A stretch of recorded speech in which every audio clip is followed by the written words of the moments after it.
We're getting ready to do a glass sealant on my Honda Ridgeline. I had a cracked windshield, got a windshield replacement, and so there's just no treatment on it at all. So we're gonna do this Griot's Garage glass sealant.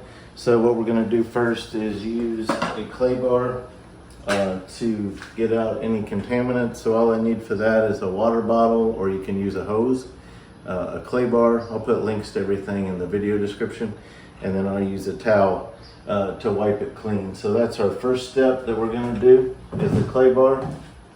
And then we will apply the glass sealant. When we do the glass sealant, we'll need one microfiber to use as an applicator and another microfiber to use to wipe it clean. So let's get started. So this is a synthetic clay bar. You can use a real one, you can use a synthetic. So I'm just gonna saturate with water.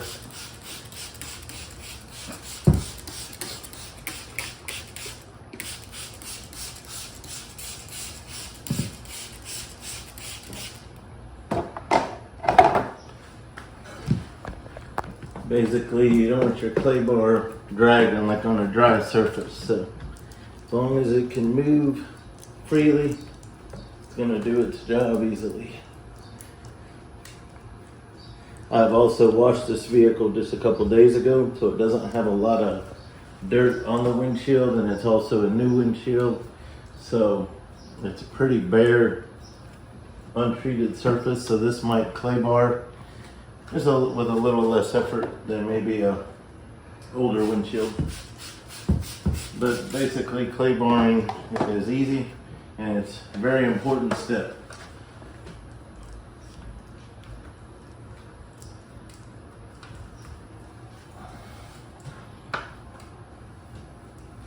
Okay. I'm gonna move over to the other side. Actually, while I'm here, I'm going to go ahead and dry this side.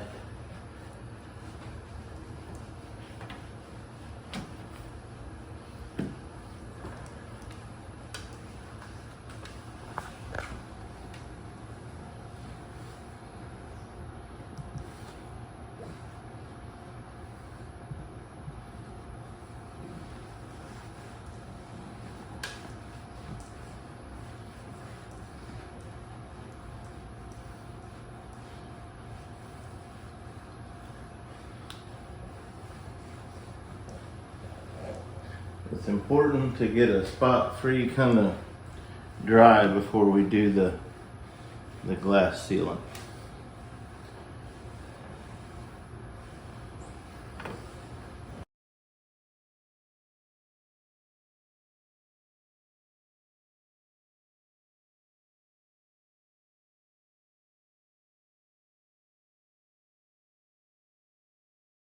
That's great.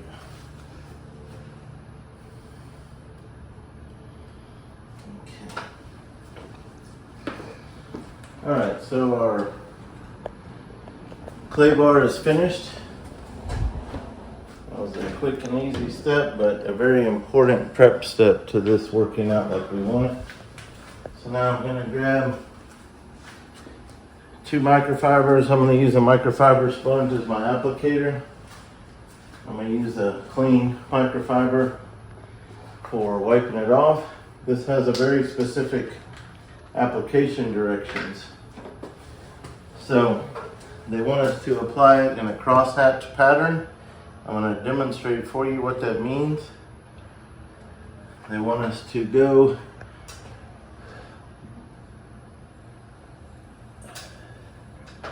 across the windshield,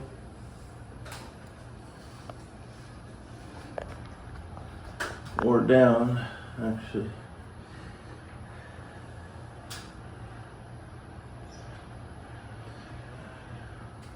I don't know if the video picks it up, but when you're applying it, you can see it go on wet. It really shows up.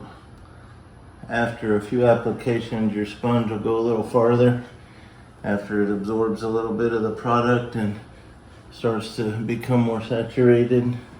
So we went one way. What makes it a crosshatch is this next step, where we go the opposite way, but notice we're not going in circular motions or anything like that. We're going straight down, straight across. That's why they call it a crosshatch pattern.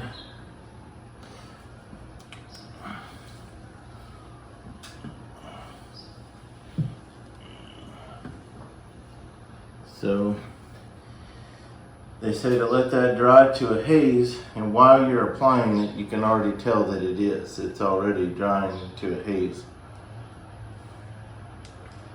I'm going to go ahead and begin again at the top. It wants us to do this again without wiping it off.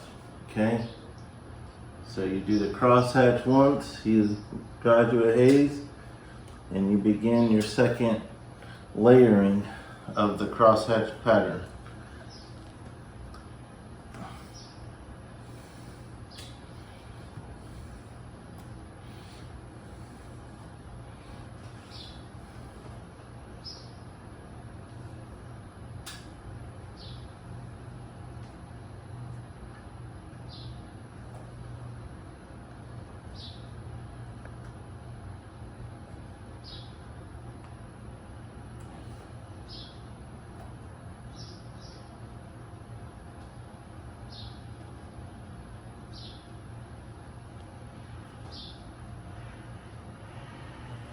Okay, wants us to let that dry to haze.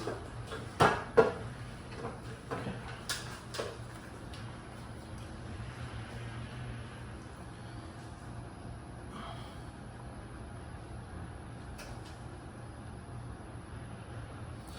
going to start wiping this off.